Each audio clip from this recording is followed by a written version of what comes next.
Homogeneity क्या होता है? होमोजेनिटी ये होता है कि an equation is said to be homogeneous if all its terms have same base units. मैं आपको कुछ बेसिक आइडिया देता हूँ पहले। ये बताएं कि अगर मेरे पास 2 किलोग्राम का मास है, उसमें मैं 3 किलोग्राम का मास ऐड करूं, तो आंसर क्या आएगा? 5 किलोग्राम का आंसर आएगा। लेकिन अगर मैं 2 किलोग्राम के मास में ऐड करूं 3 डिग्री सेंटीग्रेड, तो इसका आंसर क्या आएगा? हाँ भाई, आप में से कोई बताएगा? 2 किलोग्राम प्लस 3 डिग्री सेंटीग्रेड का आंसर क्या आएगा? अभी तुम बताओ क्या आंसर आएगा।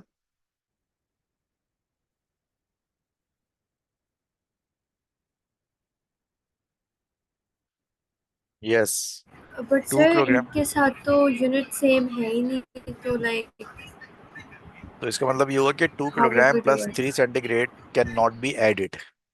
यही मतलब हुआ ना इस बात का। यस।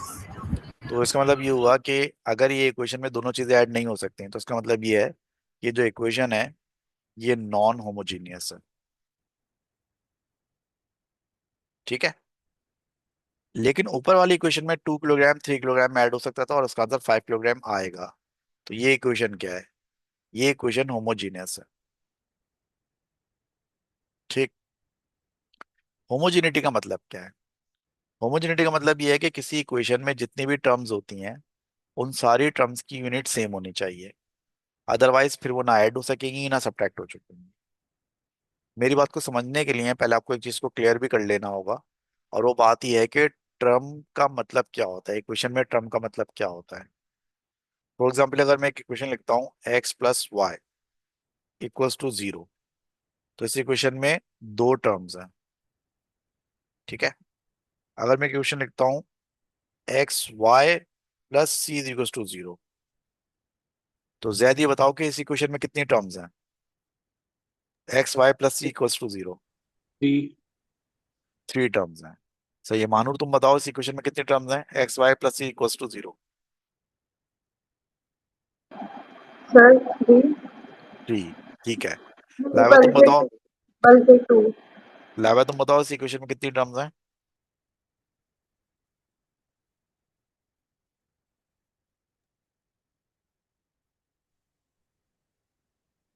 हेलो हाँ सर, बोल। आवाज आ रही है? हाँ आ रही है आवाज, बोलो कितनी टर्म्स हैं? सर ये है हमारी दो टर्म्स। ये 2 टर्म्स। तो लाइबा का जवाब दुरुस्त है, इस इक्वेशन में 2 टर्म्स हैं। ये टर्म्स को पता कैसे चलता है? बहुत आसान है। इक्वेशन में जितनी चीजें ऐड हो रही होती हैं या सब्ट्रैक्ट हो रही होती हैं वो टर्म्स होती हैं। लेकिन इक्वेशन में जो चीजें मल्टीप्लाई या डिवाइड हो रही होती हैं वो टर्म्स नहीं होती हैं। तो एक्स और वाई 2 टर्म्स नहीं है, बल्कि एक्स और वाई मिलाकर एक ही टर्म है। बट वाई एक सेपरेट टर्म है, क्योंकि वाई जो है वो एक्स प्लस, सॉरी सी जो है वो सेपरेट टर्म है, क्योंकि सी जो है वो एक्स वाई में ऐड हो रही है। ऐसे अगर मैं यहाँ पर लिखूं मिसाल के तौर पर, एक एग्जाम्पल लिखता हूँ, x² y² upon z² minus D is equal to 0। तो यहाँ पे भी सिर्फ 2 टर्म्स है, क्योंकि x² y² z² या तो मल्टीप्लाई हो रहे हैं या डिवाइड हो रहे हैं। तो किसी इक्वेशन में जितनी चीजें आपस में मल्टीप्लाई डिवाइड हो रही होती हैं वो एज अ सिंगल टर्म ही काउंट होती हैं। टर्म चेंज होती है जब प्लस का या माइनस का साइन आ जाएगा। जब चीजें आपस में प्लस या माइनस होती हैं तब वो सेपरेट टर्म्स कहलाती हैं। ऐसे अगर मैं एक इक्वेशन लिखता हूँ y z/u + c = b, तो जरा तुम ये बताओ अभिया, इस इक्वेशन में कितनी टर्म्स हैं? y z/u + c = b।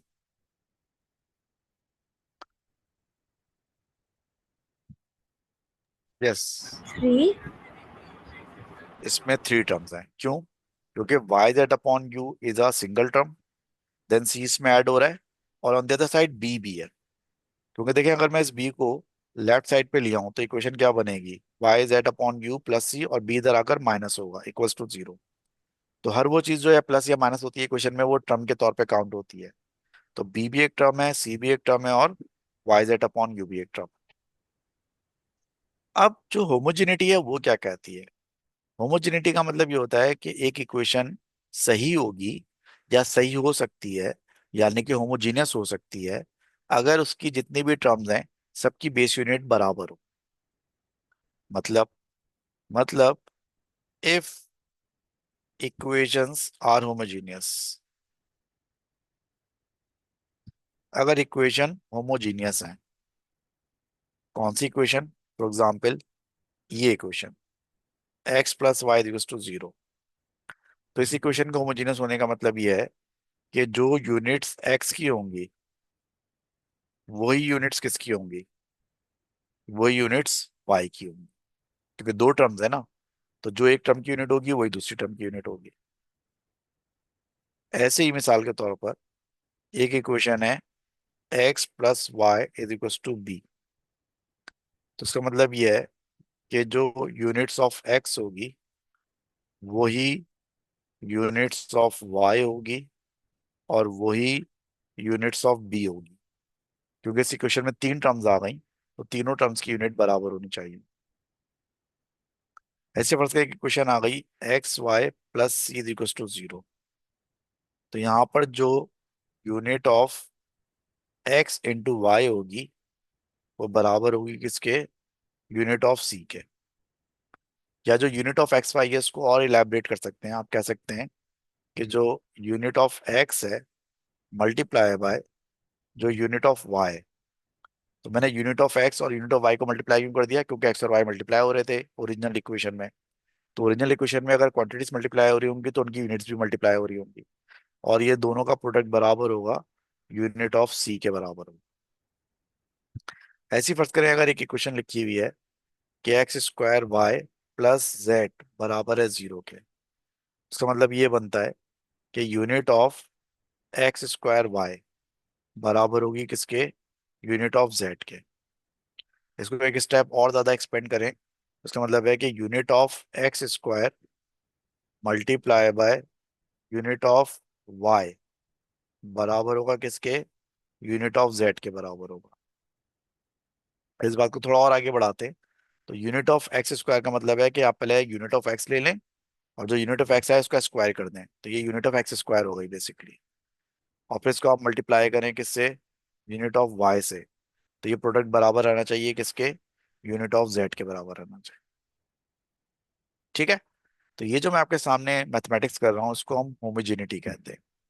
तो होमोजेनियस होने का मतलब ये है कि जो एक टर्म की यूनिट होगी वही दूसरी टर्म की यूनिट होगी, वही तीसरी टर्म की यूनिट होगी, वही सारी टर्म्स की यूनिट होगी। तो अगर कोई इक्वेशन होमोजीनियस है तो उसमें जितनी भी टर्म्स हैं सबकी यूनिट जो है सेम होनी चाहिए। फॉर एग्जाम्पल मैं एक इक्वेशन लिखता हूँ v is equal to U plus A T. इस इक्वेशन में v का मतलब है किसी मूविंग ऑब्जेक्ट की फाइनल स्पीड। u का मतलब है किसी मूविंग ऑब्जेक्ट की इनिशियल स्पीड। a का मतलब है किसी मूविंग ऑब्जेक्ट का एक्सीलरेशन।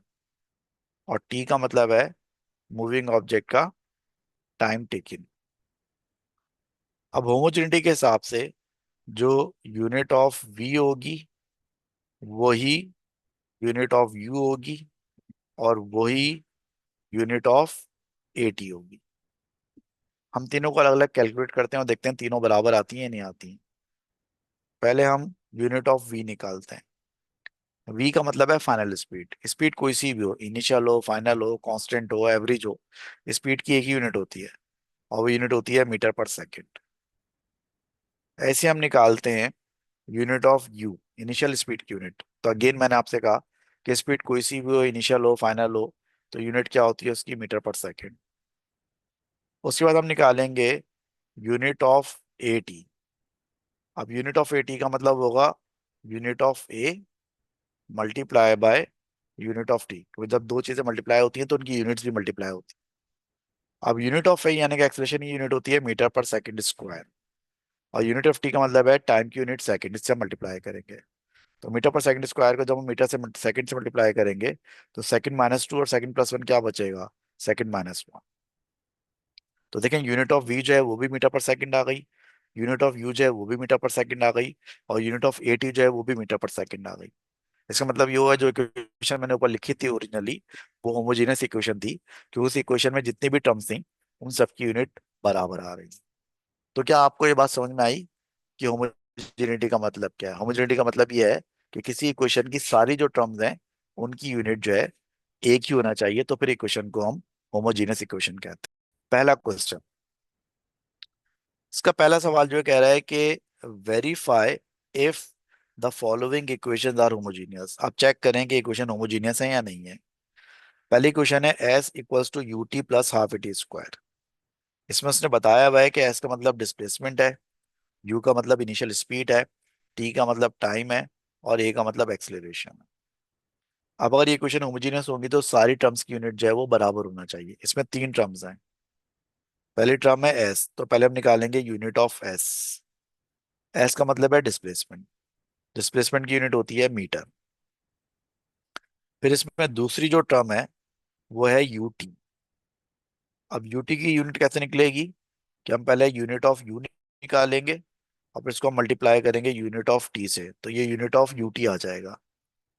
यूनिट ऑफ यू का मतलब है इनिशियल स्पीड की यूनिट, इनिशियल स्पीड की यूनिट होगी मीटर पर second, multiply by unit of T, time की यूनिट, टाइम की यूनिट है सेकंड। तो सेकंड इनवर्स जब सेकंड से मल्टीप्लाई होगा तो क्या बचेगा, मीटर बचेगा। उसके बाद तीसरी जो हमारी आखिरी टर्म है वो है unit of half A T square. अब हाफ तो एक नंबर है, उसकी तो कोई यूनिट नहीं होती, नंबर की तो कोई यूनिट नहीं होती। तो बेसिकली यहाँ पर यूनिट ऑफ ए को आपको मल्टीप्लाई करना है किससे, यूनिट ऑफ ए को आपको मल्टीप्लाई करना है यूनिट ऑफ टी स्क्वायर से। यूनिट ऑफ ए क्या होती है, यूनिट ऑफ ए होती है मीटर पर सेकंड स्क्वायर, और यूनिट ऑफ टी स्क्वायर का मतलब है कि टी की यूनिट सेकंड पे आप स्क्वायर कर दें। अब सेकंड माइनस टू और सेकंड प्लस टू कैंसिल हो जाएगा, तो क्या बचेगा, मीटर। तो इस इक्वेशन में जो तीन टर्म्स थी, पहली टर्म की यूनिट भी मीटर आ रही है, दूसरी टर्म की यूनिट भी मीटर आ रही है, तीसरी टर्म की यूनिट भी मीटर आ रही है। तो इसका मतलब ये है कि ये इक्वेशन वेरीफाई हो गई, वेरीफाइड। ये इक्वेशन वेरीफाइड है कि ये इक्वेशन होमोजीनियस है। दूसरी इक्वेशन चेक करते हैं। दूसरी क्वेश्चन में कह रहा है कि टी बराबर है 2 pi into under root L upon G के। या टी का मतलब पीरियड है, टाइम पीरियड यानी कि एक ऑसिलेशन का टाइम, और एल का मतलब लेंथ है, और जी का मतलब एक्सीलरेशन है ड्यू टू ग्रेविटी। अब इस इक्वेशन में आपको कितनी टर्म्स नजर आ रही हैं, इस इक्वेशन में दो टर्म्स नजर आ रही हैं। इस इक्वेशन की जो पहली टर्म है वो तो टी है यानी कि टाइम। तो यूनिट ऑफ टाइम क्या होती है, यूनिट ऑफ टाइम होती है सेकेंड्स। इसकी जो दूसरी टर्म है वो है 2 pi under root L over G. अब units of 2 pi under root L upon G में 2 पाई तो एक नंबर है, इसकी कोई यूनिट नहीं होगी, बाकी अंडर रूट है, और एल की यूनिट क्या होती है, मीटर, और जी का मतलब उसने यहाँ पर एक्सलेशन दिया हुआ है, एक्सलेशन की यूनिट क्या होती है, मीटर पर सेकंड स्क्वायर। मीटर से मीटर कैंसिल हो गया, इस सेकंड माइनस टू को आप ऊपर लेके जाएंगे तो क्या हो जाएगा, सेकंड प्लस टू हो जाएगा, और सेकंड स्क्वायर से अंडर रूट कैंसिल हो जाएगा, तो ये बचेगा सेकंड। तो इसका मतलब ये हुआ कि इक्वेशन होमोजीनियस है, क्योंकि इसमें जो टी की यूनिट है वो भी सेकंड आ रही है, और 2 pi under root L upon G की यूनिट भी क्या आ रही है, सेकंड। तो ये इक्वेशन भी क्या हो गई, ये इक्वेशन भी वेरीफाइड हो गई कि ये इक्वेशन होमोजीनियस इक्वेशन है। पार्ट बी में थोड़ा हम डिफरेंट एंगल से इस चीज को डील करेंगे। इसमें कह रहा है find out the units of unknown quantities given in the following homogeneous equation. यानी कि अब इस सवाल में आपको ये साबित नहीं करना है कि इक्वेशन होमोजीनियस है, ये पहले से अंडरस्टूड है कि इक्वेशन होमोजीनियस है। यानी कि इसमें आप एक टर्म की यूनिट को दूसरी टर्म की यूनिट से इक्वेट कर सकते हैं, ये एग्जामिनर ने आपको दिया हुआ है कि दे आर ऑलरेडी होमोजीनियस। लेकिन इन इक्वेशन में कोई एक ऐसी क्वांटिटी होगी जो कि आपके लिए अननोन होगी, तो आपको इस अननोन क्वांटिटी की जो है वो यूनिट मालूम करनी होगी। अब देखें ये इक्वेशन होमोजीनियस है और इसमें तीन टर्म्स हैं, वी, यू और डी जेड।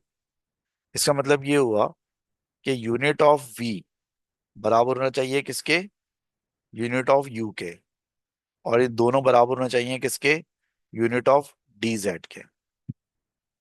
अब इसमें v का मतलब है फाइनल वेलोसिटी, u का मतलब है इनिशियल वेलोसिटी, d का मतलब है डेंसिटी, z यहाँ पर अननोन है। तो z अगर यहाँ पे अननोन है तो हमें बेसिकली z की यूनिट मालूम करनी होगी। अब z की यूनिट मालूम करने के लिए हम ये इक्वेशन इस्तेमाल कर सकते हैं।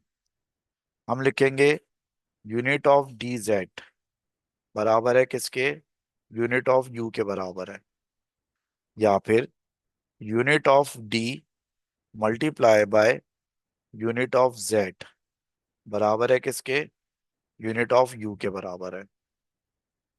अब unit of D density, unit of D density की यूनिट क्या होती है, किलोग्राम पर मीटर क्यूब होती है, multiply by unit of Z जो कि हमें नहीं पता और हमें मालूम करनी है, और ये बराबर है यूनिट ऑफ यू के। यूनिट ऑफ यू का मतलब है स्पीड की यूनिट जो कि मीटर पर सेकंड होती है। अब यहाँ पर हमें यूनिट ऑफ जेड चाहिए, इसको हम सब्जेक्ट बना के रखते हैं और किलोग्राम पर मीटर क्यूब को राइट साइड पे लेके जाते हैं। जब किलोग्राम पर मीटर क्यूब को राइट साइड पे लेके जाएंगे तो किलोग्राम पर मीटर क्यूब इसको डिवाइड करेगा, इसको न्यूमरेटर में चेंज करेंगे तो मीटर पर सेकंड तो ऊपर लिखा हुआ है, किलोग्राम ऊपर आकर हो जाएगा -1 और मीटर ऊपर आके हो जाएगा +3। तो बचेगा किलोग्राम, मीटर -1 और मीटर +3 में क्या बचेगा, मीटर स्क्वायर, और बाकी सेकंड -1। तो यहाँ पे यूनिट ऑफ जेड जो हो जाएगी वो हो जाएगी किलोग्राम मीटर स्क्वायर सेकंड -1। इसी मेथड पे हम अगला सवाल करेंगे। तो उसमें एक टर्म है 2L, एक है AB और एक है CV। तो इसका मतलब ये हुआ कि यूनिट ऑफ 2L बराबर होगी यूनिट ऑफ AB के, और यही बराबर होगी यूनिट ऑफ CV के। इसमें L का मतलब लेंथ है, A का मतलब एक्सीलरेशन है, B अननोन है, C अननोन है, V का मतलब वेलोसिटी है। तो दो अननोन होगा इसमें, एक B और एक C। तो यहाँ पर आपको यूनिट ऑफ B मालूम करनी होगी और यूनिट ऑफ C मालूम करनी होगी। पहले हम इन दोनों को इक्वेट कर लेते हैं, यूनिट ऑफ 2L को यूनिट ऑफ AB से इक्वेट कर लेते हैं। और जब हम यूनिट ऑफ 2L लिखेंगे तो यूनिट ऑफ 2 तो कुछ भी नहीं होती, तो ये बचेगा यूनिट ऑफ L, और राइट साइड पर है यूनिट ऑफ AB, तो ये होगा unit of A multiply by unit of B। अब यूनिट ऑफ L यानी कि लेंथ की यूनिट जो है वो क्या होती है, मीटर होती है। यूनिट ऑफ A यानी कि एक्सेलरेशन की यूनिट जो है मीटर पर सेकंड स्क्वायर होती है, और यूनिट ऑफ B जो है वो हम मालूम करना चाहते हैं। अब हम यहाँ पर राइट साइड पे यूनिट ऑफ बी जो लिखे हैं इसको सब्जेक्ट बना लेते हैं। लेफ्ट साइड पे मीटर लिखा हुआ है और मीटर पर सेकंड स्क्वायर यहाँ पर आके इसको डिवाइड करेगा, तो ये रेशो आएगा यूनिट ऑफ बी के बराबर। मीटर से मीटर कैंसिल, सेकंड -2 जो है वो ऊपर जाके +2 हो जाएगा, तो यूनिट ऑफ बी क्या हो गई, यूनिट ऑफ बी हो गई सेकंड स्क्वायर। ठीक है। अब इसी तरह हम इन दोनों को इक्वेट कर लेते हैं। यूनिट ऑफ ए बी बराबर है किसके, यूनिट ऑफ सी वी के। दोनों जगह प्रोडक्ट है तो इसका मतलब ये होगा कि unit of A multiply by unit of B बराबर होगा unit of C multiply by unit of V. ठीक है, दोनों साइड से प्रोडक्ट है तो दोनों में क्वांटिटीज की अलग अलग यूनिट लेकर उनको मल्टीप्लाई करेंगे। जो जो यूनिट्स पता है वो हम यहाँ पे पुट कर देते हैं। तो यूनिट ऑफ ए एक्सेलरेशन की यूनिट क्या होती है, मीटर पर second square. Unit of B हमने पीछे मालूम की है, और यूनिट ऑफ बी जो है वो सेकंड स्क्वायर है। राइट साइड पे यूनिट ऑफ सी हमें नहीं पता है, और यूनिट ऑफ वी यानी कि स्पीड की यूनिट है मीटर पर सेकंड। यूनिट ऑफ सी को जब हम सब्जेक्ट बनाएंगे तो यूनिट ऑफ सी बराबर होगी, यहाँ पे लिखा हुआ है मीटर पर second square multiply by second square, और डिवाइड होगा मीटर सेकंड -1 से। मीटर से मीटर कैंसिल हो जाएगा, सेकंड -2 से सेकंड +2 कैंसिल हो जाएगा, सेकंड -1 ऊपर जाके क्या हो जाएगा, सेकंड। तो पता ही चला कि यहाँ पे अननोन सी की यूनिट, यूनिट ऑफ सी क्या है, सेकंड है। ठीक हो गया। एक दो सवाल और हैं वो भी करते हैं। CA VT² और BF, इसमें C अननोन है, A एक्सलेशन है, V स्पीड है, T टाइम है, B अननोन है, और F जो है फोर्स है। इसमें जब होमोजेनिटी आप लगाएंगे तो यूनिट ऑफ CA बराबर होना चाहिए यूनिट ऑफ VT² के, और ये बराबर होना चाहिए यूनिट ऑफ BF के। पहले हम C को मालूम करते हैं। C को मालूम करने के लिए हम पहले क्वेश्चन बनाएंगे, unit of CA equals to unit of VT², या फिर यूनिट ऑफ CA का मतलब क्या होगा, यूनिट ऑफ CA का मतलब होगा unit of C multiply by unit of A equals to unit of V multiply by unit of T²। अब यूनिट ऑफ C तो अननोन है, वो हमें मालूम करनी है। Multiply by unit of A का मतलब है एक्सीलरेशन की यूनिट, मीटर पर second square. Unit of E का मतलब है स्पीड की यूनिट, मीटर पर second. Unit of T square का मतलब है टाइम की यूनिट का स्क्वायर, सेकंड स्क्वायर। तो फाइनली जो यूनिट ऑफ सी है वो किसके बराबर होगी, मीटर पर second multiply by second square और डिवाइडेड बाय मीटर पर सेकंड स्क्वायर। मीटर से मीटर कैंसिल हो जाएगा, अब बचेगा second minus one, second plus two, और सेकंड माइनस टू भी पड़ जाके क्या हो जाएगा, सेकंड प्लस टू। तो बचेगा सेकंड का क्यूब। तो यूनिट ऑफ सी बराबर हो जाएगी सेकंड के क्यूब के बराबर हो जाएगी। अब रह गया बी। बी की यूनिट मालूम करने के लिए आप इन दोनों को इक्वेट कर लें। किन दोनों को, unit of we T square बराबर है यूनिट ऑफ बी एफ के। अब unit of we T square का मतलब है कि आप यूनिट ऑफ वी को मल्टीप्लाई करेंगे यूनिट ऑफ टी स्क्वायर से, और राइट साइड पर आप यूनिट ऑफ बी को मल्टीप्लाई करेंगे यूनिट ऑफ फोर्स यानी कि एफ से। अब यूनिट ऑफ वी जो होती है वो तो होती है मीटर पर सेकंड, ये मल्टीप्लाई होगी यूनिट ऑफ टी स्क्वायर से, और ये बराबर होगी यूनिट ऑफ बी के, सॉरी यूनिट ऑफ टी हमें पता है, यूनिट ऑफ टी सेकंड होती है तो यूनिट ऑफ टी स्क्वायर का मतलब होगा सेकंड स्क्वायर। दोबारा से देखें, यूनिट ऑफ वी क्या हो जाएगी, मीटर पर सेकंड, और यूनिट ऑफ टी स्क्वायर होगी सेकंड का स्क्वायर, क्योंकि टी पे स्क्वायर है, टी की यूनिट सेकंड होती है। राइट साइड पे बचेगा यूनिट ऑफ बी, और ये मल्टीप्लाई हो रहा है यूनिट ऑफ फोर्स से। फोर्स की यूनिट जो in terms of base unit होती है वो क्या होती है, किलोग्राम मीटर पर सेकंड स्क्वायर। अब यूनिट ऑफ बी को अगर आप सब्जेक्ट बनाएंगे तो मीटर पर second multiply by second square divide होगा kilogram metre second minus two से डिवाइड होगा, और ये बराबर होगा यूनिट ऑफ बी के। मीटर से मीटर कैंसिल, किलोग्राम ऊपर जाके हो जाएगा minus one, second minus to ऊपर जाके हो जाएगा प्लस टू, आगे लिखा हुआ है सेकंड माइनस वन और सेकंड का स्क्वायर। तो ये बनेगा किलोग्राम का इनवर्स और सेकंड थ्री, और ये क्या हो जाएगी, ये हो जाएगी यूनिट ऑफ बी हो जाएगी।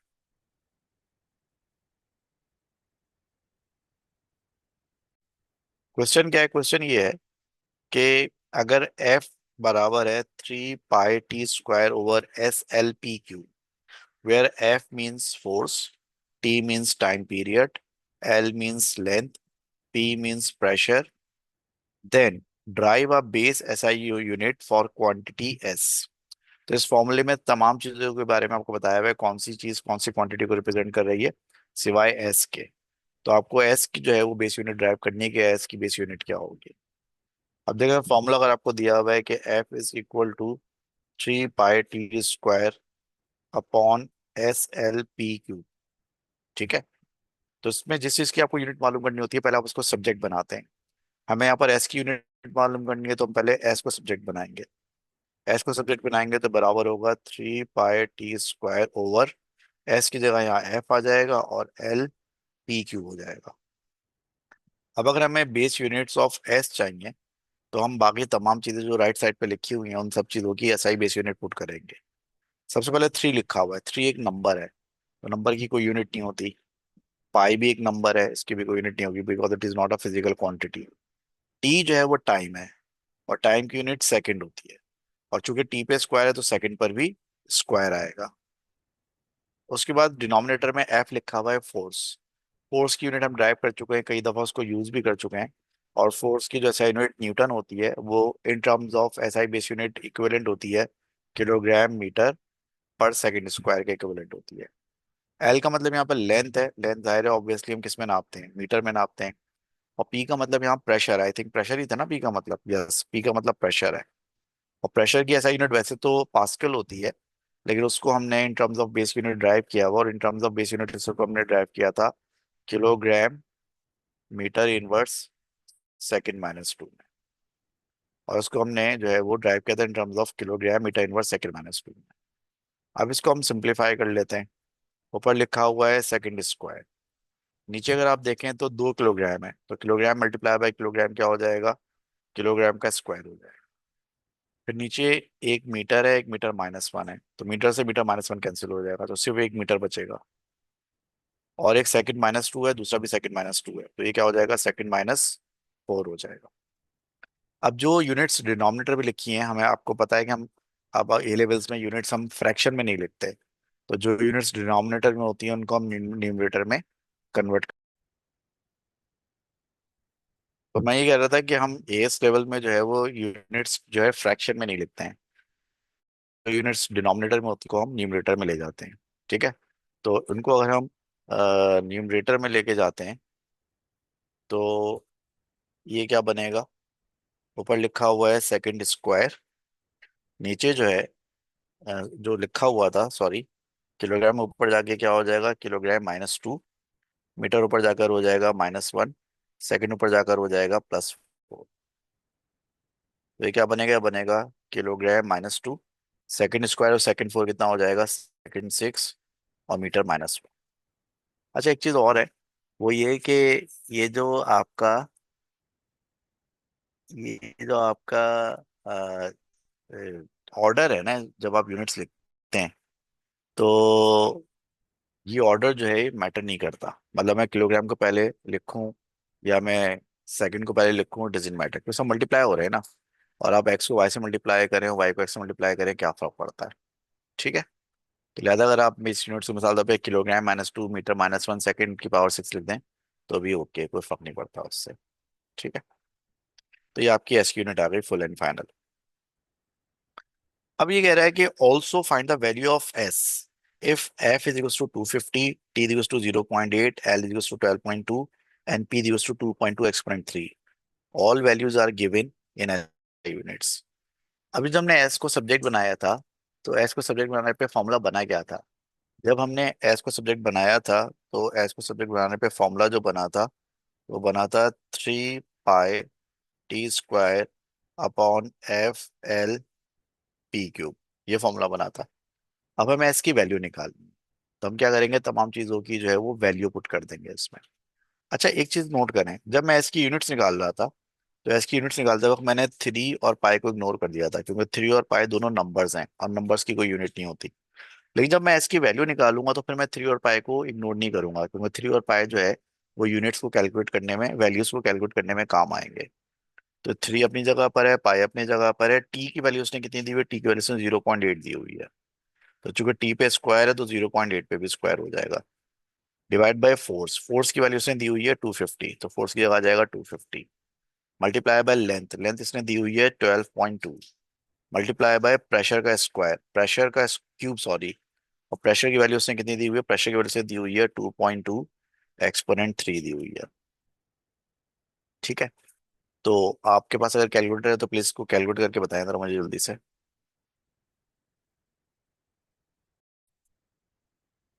ऑलराइट, तो इसको हम कैलकुलेट करेंगे तो एस का आंसर बनेगा 9.5 एक्सपोनेंट -8। अच्छा यूनिट हम इसको वही लिखेंगे तो हमने पीछे ड्राइव की थी, यूनिट इसकी हमने ड्राइव की थी इसकी किलोग्राम -2 मीटर इनवर्स और सेकंड की पावर 6। ये हमने एस की वैल्यू भी कैलकुलेट कर ली।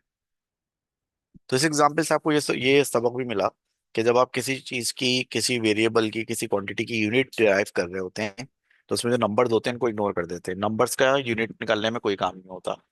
But at the same time जब आप किसी क्वांटिटी की वैल्यू कैलकुलेट कर रहे होते हैं तो उसके फॉर्मूले में जो नंबर्स होते हैं उनको आप इग्नोर नहीं करते, उनको जो है आप पूरे का पूरा फॉर्मूले में इस्तेमाल करते हैं।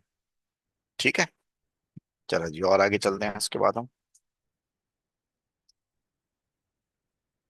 अब जैसे कि मैंने आपको बताया कि हम किसी भी टॉपिक का जब एक कॉन्सेप्ट करते हैं तो कॉन्सेप्ट करने के बाद उसके जो है पास पेपर से तकरीबन को 4-5 MCQs लाजमी करते हैं।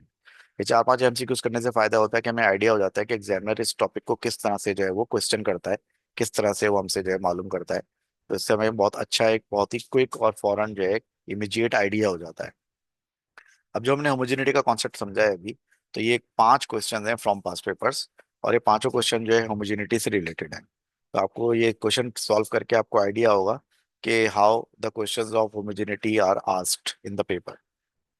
पहला क्वेश्चन आपके सामने कह रहा है कि which formula would be correct for the speed v of ocean waves in terms of the density rho of sea water, the acceleration of free fall g, the depth h of the ocean and the wavelength lambda। यानी आसान सी बात में ये कह रहा है कि ये जो जितने भी फॉर्मूले लिखे हुए हैं इन फॉर्मूले में v का मतलब है स्पीड, रो का मतलब है डेंसिटी, जी का मतलब है एक्सीलरेशन, एच का मतलब है डेप्थ, और लैम्डा का मतलब है वेवलेंथ। ठीक है। तो आपको बताना है कि इनमें से कौन सी इक्वेशन करेक्ट हो सकती है। इक्वेशन वो करेक्ट हो सकती है जो कि होमोजीनियस हो। होमोजीनियस का मतलब है जितनी टर्म्स हैं सारी टर्म्स की यूनिट सेम होनी चाहिए। अगर राइट और लेफ्ट पर एक एक टर्म है तो दोनों साइड्स की यूनिट सेम आनी चाहिए। जो यूनिट लेफ्ट साइड की आनी चाहिए वो यूनिट राइट साइड की आनी चाहिए। इसमें से पहले वाले ऑप्शन को हम चेक कर लेते हैं। पहला ऑप्शन क्या है?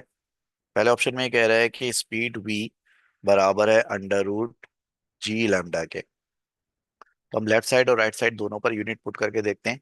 अगर दोनों साइड पे यूनिट बराबर आ जाती है तो इसका मतलब है कि ये इक्वेशन करेक्ट हो सकती है। नहीं आएगी तो फिर हम ऑप्शन बी को चेक करेंगे। वो नहीं आएगी तो ऑप्शन सी को चेक करेंगे। वो नहीं आएगी तो ऑप्शन डी को चेक करेंगे। सबसे पहले देखें यूनिट्स ऑफ वी क्या होती हैं। वी का मतलब है स्पीड, और स्पीड की यूनिट होती है मीटर पर सेकेंड। स्पीड की यूनिट क्या होती है? मीटर पर सेकेंड होती है। तो लेफ्ट साइड की यूनिट तो मीटर पर सेकेंड आ गई। ठीक है। अब आप राइट साइड की बात करें।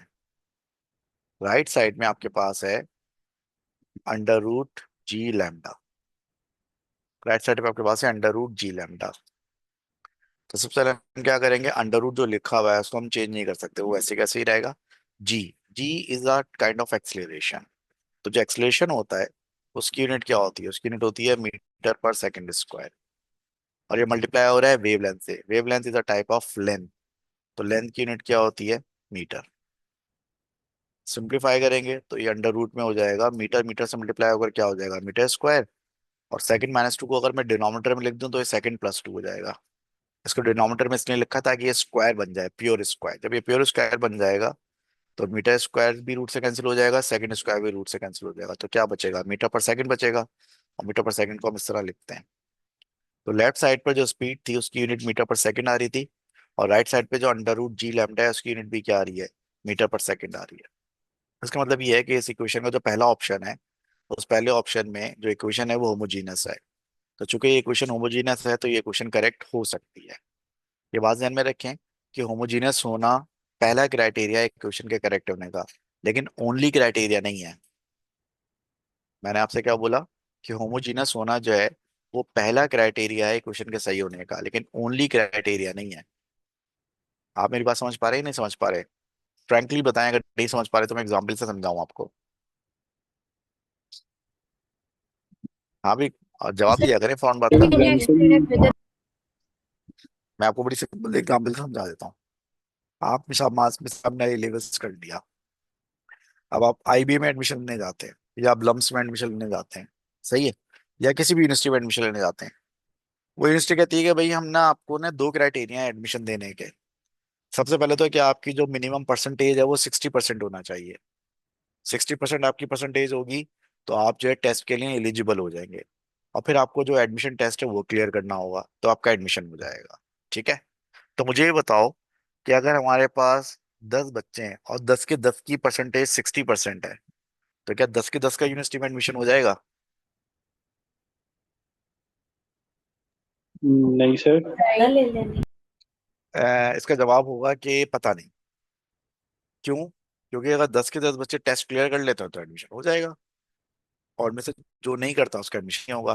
तो क्या 60% परसेंटेज होना इस बात की गारंटी है कि आपका एडमिशन होगा? तो 60% No. आज इस बात की गारंटी नहीं है, लेकिन ये पहला क्राइटेरिया है। अच्छा, मेरे पास 10 बच्चे हैं, 10 की 10 की परसेंटेज जो 60% से कम है, तो आर यू श्योर कि उनका एडमिशन होगा या नहीं होगा? हाँ भाई। अगर 10 बच्चे हैं उनकी परसेंटेज 10 के 10 जो बच्चे हैं उनकी परसेंटेज 60% से कम है तो क्या उनका यूनिवर्सिटी में एडमिशन होगा? सर पता नहीं। नहीं होगा, जो पता था है हमें। Second criteria. हमें पता है सर नहीं लेकिन। है। भाई पहला क्राइटेरिया पूरा होगा तो दूसरे पे जाएंगे ना। जी। तो अगर किसी की परसेंटेज 60% से कम है तो हमें 100% पता है इसका एडमिशन नहीं होगा, क्योंकि वो टेस्ट के लिए एलिजिबल नहीं है ना। वो तो वो दूसरा स्टेप आएगा ही नहीं। दूसरा स्टेप आएगा ही नहीं, जब उसका पहला स्टेप ही नहीं पूरा हो रहा दूसरा स्टेप कहाँ से आएगा? तो 60% पहला स्टेप है। अगर आप पहले स्टेप करते हैं तो पॉसिबिलिटी है कि आपका एडमिशन हो जाएगा। और फिर इसके बाद एक स्टेप और होगा टेस्ट का, वो भी आप पूरा कर ले तो आपका एडमिशन हो जाएगा। लेकिन अगर आपका पहला स्टेप ही पूरा नहीं हो रहा, आपके परसेंटेज 60% है ही नहीं, तो फिर तो 100% आपका टेस्ट हो ही नहीं सकता। ऐसी मामला होमोजेनिटी का है। अगर इक्वेशन होमोजीनियस है तो ये पहला क्राइटेरिया है। तो ये पहला क्राइटेरिया है। अब अगर जो है एक इक्वेशन होमोजीनियस है तो वो करेक्ट हो सकती है, क्योंकि अभी उसने सिर्फ पहला क्राइटेरिया पूरा किया है उसने, क्योंकि अभी उसने सिर्फ पहला क्राइटेरिया पूरा किया है उसने, सही ना। तो दूसरा क्राइटेरिया आगे कुछ और होगा। तो लिहाजा इसीलिए हम ये कह रहे हैं कि एक इक्वेशन अगर होमोजीनियस है तो वो करेक्ट हो सकती है, लेकिन अगर एक इक्वेशन होमोजीनियस नहीं है तो वो डेफिनेटली करेक्ट नहीं हो सकती है, तो डेफिनेटली करेक्ट नहीं हो सकती है। ठीक है। तो फिलहाल हमारा जो पहला ऑप्शन है वो होमोजीनियस आ गया, तो ये करेक्ट हो सकती है। अब आप जो है ऑप्शन बी को, ऑप्शन सी को और ऑप्शन डी को जब आप चेक करेंगे तो आपको पता चलेगा कि ये तीनों जो है होमोजीनियस नहीं है। तो जब ये तीनों होमोजीनियस नहीं है तो फिर बात ही करना बेकार है, इसका मतलब ये करेक्ट हो ही नहीं सकती, ये पहले क्राइटेरिया भी पूरी नहीं उतर रही। ठीक है। बात समझ में आई कुछ कुछ मैं क्या कहना चाह रहा हूँ? Yes sir. मतलब अगर मैं इसको थोड़ा सा फिलोसफी के पॉइंट ऑफ व्यू से बोलूँ, थोड़ा सा आपको मैं थोड़ा सा इसको थोड़ा सा घुमा के बोलूँ, तो मेरे सेंटेंस गौर से सुनिएगा आप लोग। अगर इसको आप इस तरह समझें कि every every correct equation is homogeneous. क्या बोला मैंने?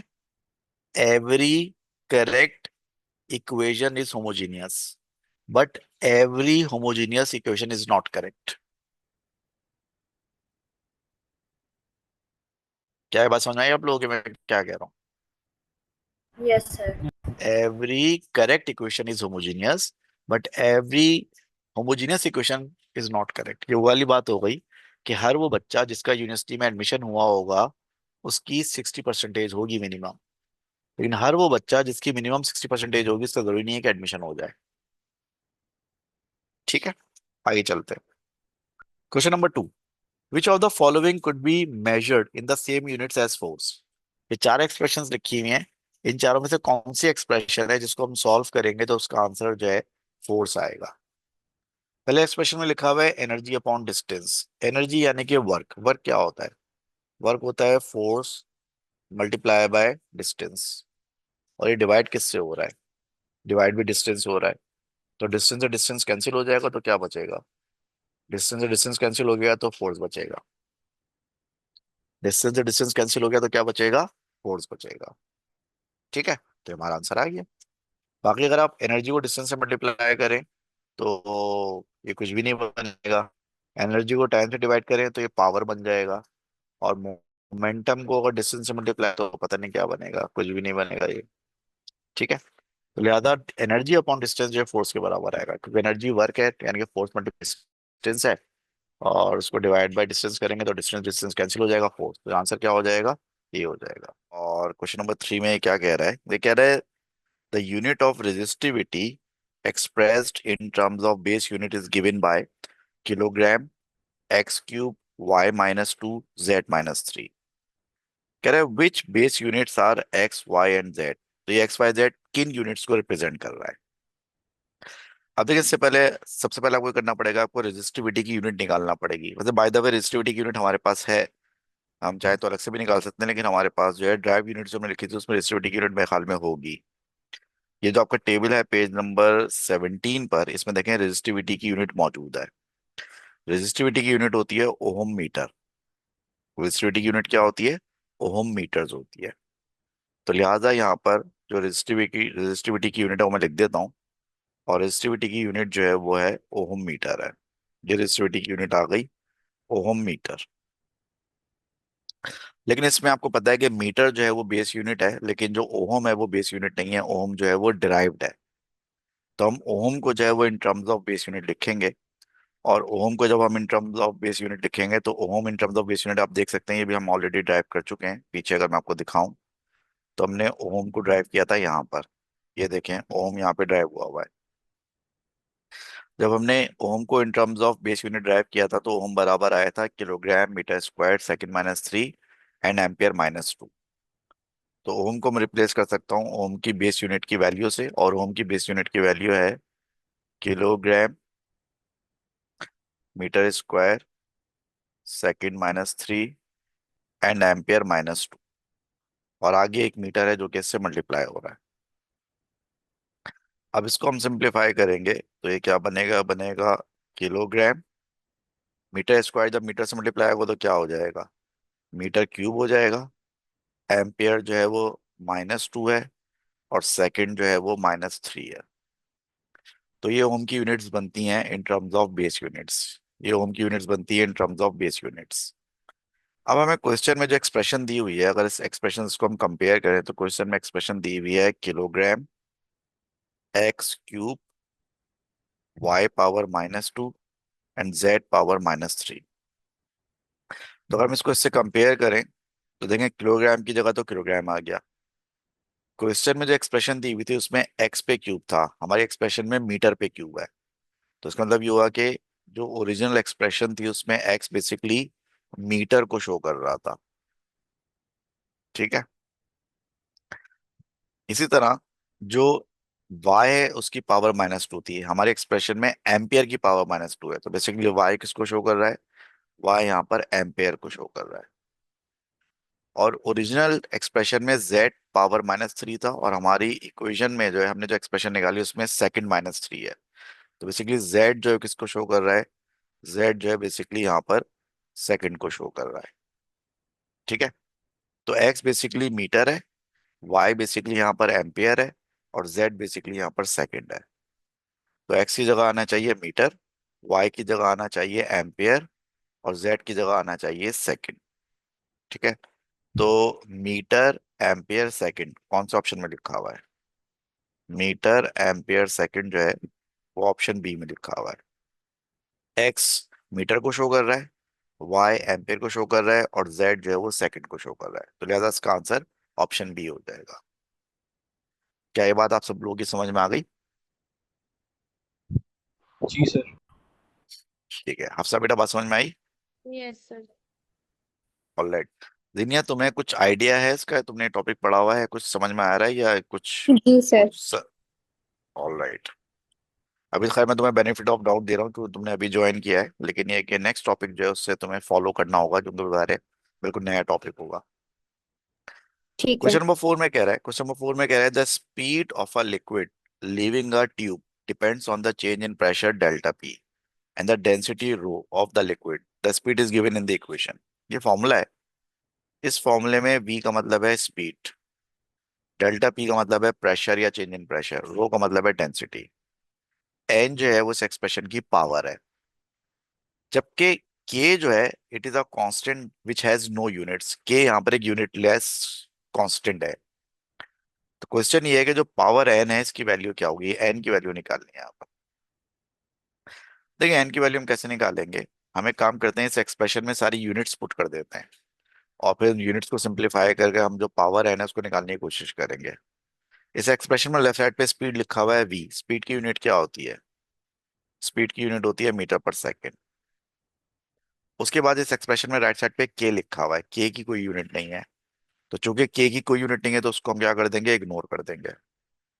डेल्टा पी का मतलब है प्रेशर। प्रेशर की वैसे ऐसा यूनिट तो पैस्कल होती है, लेकिन इसको हम in terms of base unit drive कर चुके हैं और हमने ड्राइव किया था कि पैस्कल यानी कि प्रेशर की unit in terms of base unit बराबर होती है किलोग्राम मीटर इनवर्स सेकंड -2 के बराबर होती है। प्रेशर की यूनिट पास्कल जो है वो in terms of base unit kilogram metre inverse second के बराबर होती है। और अगर आपको अभी याद नहीं है तो उसको रिकॉल करवा देता हूँ मैं आपको। हमने प्रेशर की यूनिट पास्कल को ड्राइव किया था, ये पास्कल ड्राइव किया हुआ है हमने टॉप पे। और पास्कल किसके बराबर आया था? पास्कल जो है वो किलोग्राम मीटर -1 सेकंड-2 के बराबर आया था। ठीक हो गया। उसके बाद जो है फिर अब है नीचे डेंसिटी। और डेंसिटी जो है उसकी यूनिट क्या होती है? डेंसिटी की यूनिट होती है किलोग्राम पर मीटर क्यूब, किलोग्राम मीटर -3। और इस पूरी एक्सप्रेशन पे होल पावर जो है वो n है। ठीक है। इसको थोड़ा और सिंप्लीफाई करते हैं। लेफ्ट साइड पे मीटर पर सेकंड है, राइट साइड पे किलोग्राम, किलोग्राम से कैंसिल हो जाएगा, कैंसिल हो गया। बाकी न्यूमरेटर में लिखा हुआ है मीटर पावर -1 सेकंड पावर -2 और डिनोमिनेटर में एक लिखा हुआ है मीटर -3। तो मीटर -3 ऊपर आगे क्या हो जाएगा? मीटर +3। और इस पूरे ब्रैकेट की होल पावर है n। उसके बाद लेफ्ट साइड पर मीटर पर सेकंड है, राइट साइड पर ब्रैकेट में जो मीटर -1 है, ये जो मीटर -1 है और जो मीटर +3 है, इस मीटर -1 और मीटर +3 को जब हम मल्टीप्लाई करेंगे तो पावर बचेगी मीटर +2, और सेकंड की पावर तो ऑलरेडी -2 है। अब जो ये मीटर पे स्क्वायर और सेकंड पर सेकंड स्क्वायर, इनके सेकंड की पावर -2 है, इन दोनों से हम स्क्वायर कॉमन ले लेते हैं। स्क्वायर कॉमन लेंगे तो मीटर स्क्वायर मीटर हो जाएगा, और सेकंड -2 जो है सेकंड -1 हो जाएगा, और उनकी होल पावर 2 आ जाएगी। सही है। और ऑलरेडी एन तो पहले से ही मौजूद है, तो एक पावर एन थी, फिर एक नई पावर 2 भी आ गई। तो जब एक पावर के ऊपर पावर आती है तो दोनों पावर्स आपस आपस में मल्टीप्लाई हो जाते हैं, तो उसकी पावर 2n हो गई। अब आप देखें बेसिक अलजेब्रा है, ये दोनों एक्सप्रेशंस इक्वल हैं, दोनों एक्सप्रेशंस की बेसिस इक्वल है। एम मीटर पर सेकंड लेफ्ट साइड पर बेस, और राइट साइड पे जो बेस है वो भी मीटर पर सेकंड है। तो जब एक एक्सप्रेशन में दोनों बेस इक्वल होती हैं तो उनकी पावर्स भी इक्वल होती हैं। लेफ्ट साइड पर इस ब्रैकेट की पावर 1 है, और राइट साइड पे इस ब्रैकेट की पावर 2n है। तो इस हिसाब से देखा जाए तो 2n किसके बराबर है? इस हिसाब से देखा जाए 2n 1 के बराबर है। तो n किसके बराबर होगा? n बराबर होगा 1/2। तो आंसर आपका क्या हो जाएगा? ए हो जाएगा। ठीक हो गया? बात समझ में आ गई सब लोग? ये सर आप ये थर्ड लास्ट स्टेप से रिपीट करेंगे?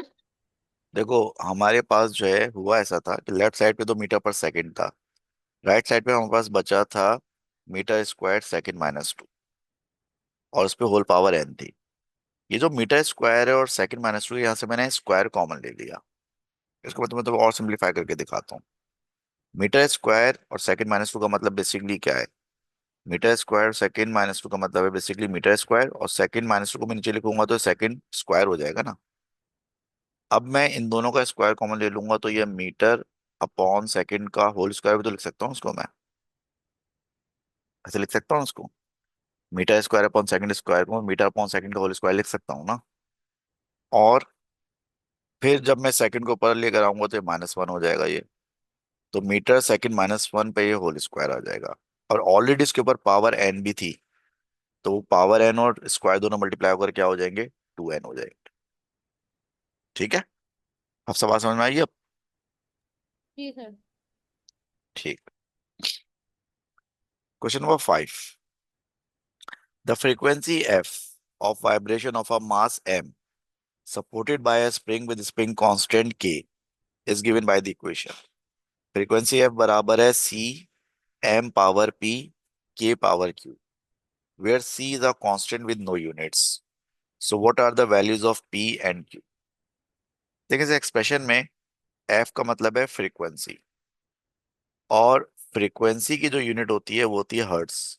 और हर्ट्स बेसिकली बराबर होता है सेकंड इनवर्स के, यानी कि 1/2 के बराबर होता है हर्ट्स। सी की कोई यूनिट नहीं है।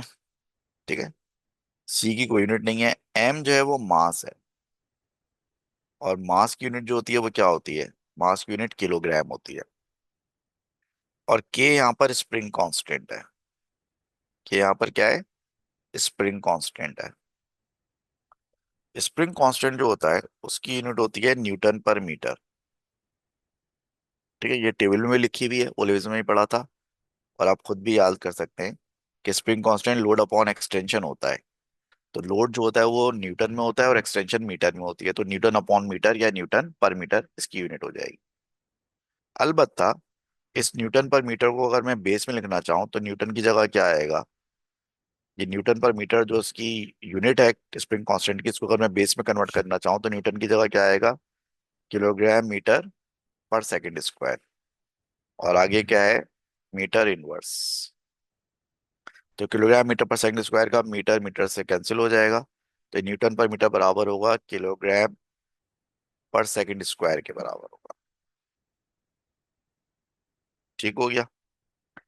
अब हम इस एक्सप्रेशन में जो है, जो मास की पावर p है और जो स्प्रिंग कांस्टेंट की पावर q है, ये हम कैलकुलेट करना चाहते हैं value of p and value of q। ठीक है, value of p and value of q हम कैलकुलेट करना चाहते हैं। उसके लिए हम ये करेंगे कि इस एक्सप्रेशन में जो सारी बेस यूनिट्स हैं वो हम पुट कर देंगे। फॉर एग्जाम्पल, इस एक्सप्रेशन के लेफ्ट साइड पे लिखा हुआ है फ्रीक्वेंसी, और फ्रीक्वेंसी की यूनिट मैंने आपको क्या बताई है? Second inverse. राइट साइड पर आप आएंगे, राइट साइड पे जो c है वो यूनिट लेस है, इसको इग्नोर कर देंगे। m मास है जिसकी यूनिट होती है किलोग्राम। लेकिन चूंकि एक्सप्रेशन में मास की पावर पी है, तो किलोग्राम की पावर भी क्या होगी, पी होगी। क्यू है स्प्रिंग कांस्टेंट। स्प्रिंग कांस्टेंट की बेस यूनिट हमने ड्राइव की है किलोग्राम सेकेंड माइनस टू। और चूंकि स्प्रिंग कांस्टेंट की पावर क्यू है, तो उसकी यूनिट की भी पावर क्या हो जाएगी, क्यू हो जाएगी। अब इन यूनिट्स को आप और सिंप्लीफाई करेंगे तो लेफ्ट साइड पर है सेकंड इनवर्स, राइट साइड पर एक तो है किलोग्राम की पावर पी, दूसरा जो है फिर ये जो होल पावर क्यू है, ये किलोग्राम पर भी आएगा और ये whole power second minus two पे भी आएगा, तो minus two multiply by Q हो जाएगा। और सिंप्लीफाई करेंगे तो सेकंड माइनस वन बराबर होगा किलोग्राम, दोनों किलोग्राम मल्टीप्लाई होंगे आपस में, तो दोनों की पावर्स ऐड हो जाएंगी, यानी कि पी प्लस क्यू हो जाएगा। और सेकंड की पावर है माइनस टू क्यू। अब हम क्या करते हैं कि जब कोई एक्सप्रेशन में दो साइड्स होती हैं तो लेफ्ट साइड और राइट साइड की बेस हम इक्वल कर लेते हैं। जब लेफ्ट साइड और राइट साइड की बेस इक्वल हो जाती है, तो फिर उनकी पावर्स भी उनकी जो है वो पावर्स भी इक्वल होती हैं। लेकिन यहाँ पे एक इशू है। इशू है कि लेफ्ट साइड पर सेकंड है, राइट साइड पे भी सेकंड है, लेकिन राइट साइड पे तो किलोग्राम है, लेफ्ट साइड पे किलोग्राम नहीं है। तो आप में से कोई मुझे बताएगा कि मैं क्या करूं, ऐसे क्या मैनिपुलेशन करूं, क्या टेक्निक यूज करूं कि लेफ्ट साइड पर भी एक किलोग्राम आ जाए। इस इक्वेशन पर मैं लेफ्ट साइड पर किलोग्राम कैसे लिख सकता हूं विदाउट डिस्टर्बिंग द इक्वेशन। हाँ भाई बताएं इधर, आप में से कौन बताएगा मुझे। मैं जो है वो इस इक्वेशन को डिस्टर्ब किए बगैर क्या करूं कि लेफ्ट साइड पे एक किलोग्राम आ जाए। Zaid any idea. No sir. Hafsa any idea. No sir. देखें इसका सिंपल सा तरीका है कि लेफ्ट साइड पे मैं किलोग्राम लिख देता हूँ। किलोग्राम तो मैं अपने पास से नहीं लिख सकता, मैं कहता हूँ किलोग्राम के पावर जीरो ले लेता हूँ। तो अगर किसी भी चीज की पावर जीरो हो तो मैथमेटिकली वो किसके बराबर होता है, सर वन। जीरो जीरो के पावर ऑफ एनीथिंग वन। तुम्हारा वन के बराबर होता है। सो जब मैं किलोग्राम की पावर जीरो लिखूंगा तो बेसिकली मैं वन लिख रहा हूँ, तो वन तो मैं लेफ्ट साइड पे लिख सकता हूँ ना, वन से तो कोई मसला नहीं होगा। तो किलोग्राम की पावर मैंने जीरो ले ली लेफ्ट साइड पर, और लेफ्ट साइड पे सेकंड इनवर्स भी है। राइट साइड पे किलोग्राम की पावर है पी प्लस क्यू, और सेकंड की पावर है माइनस टू क्यू। अब देखें लेफ्ट साइड का जो किलोग्राम है वो राइट साइड के किलोग्राम के बराबर है, तो उनकी पावर्स आपस में इक्वल होंगी। और लेफ्ट साइड का सेकंड जो है वो राइट साइड के सेकंड के बराबर है, तो दोनों की पावर्स इक्वल होंगी। पहले हम दोनों सेकंड्स की पावर को इक्वेट कर लेते हैं। दोनों सेकंड्स की पावर को इक्वेट करेंगे हम, तो माइनस टू क्यू बराबर होगा माइनस वन के। माइनस से माइनस कैंसिल, तो क्यू बराबर हो जाएगा सिंपली वन अपॉन टू के। तो हमने दोनों सेकंड्स जो बेस हैं वो दोनों इक्वल हैं, तो उनकी पावर्स को भी हमने इक्वेट किया। तो माइनस वन पावर बराबर आई माइनस टू क्यू पावर के। और जब माइनस वन को माइनस टी क्यू से इक्वेट किया तो क्यू बराबर हो गया वन अपॉन टू पे। सिमिलरली दोनों साइड्स पे जो किलोग्राम लिखा है उनका बेस भी बराबर है। इन दोनों बेस को जब हम इक्वेट करेंगे तो इनकी पावर्स को इक्वेट करना पड़ेगा। तो एक की पावर है पी प्लस क्यू और दूसरे की पावर है जीरो। ऑल्सो क्यू की वैल्यू हमने ऑलरेडी निकाली हुई है, क्यू की इस वैल्यू को उठा के हम यहाँ पुट कर देंगे। तो क्यू की जगह आ जाएगा वन अपॉन टू, तो P plus one upon to बराबर होगा जीरो के। और पी को अगर सब्जेक्ट बनाएंगे तो वन अपॉन टू उधर जाके क्या हो जाएगा, माइनस वन अपॉन टू।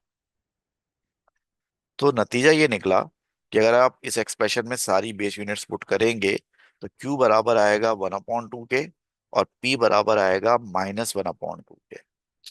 तो P should be equal to minus one upon two and Q should be equal to plus one upon two. ये हमारा आंसर हो जाएगा ऑप्शन बी।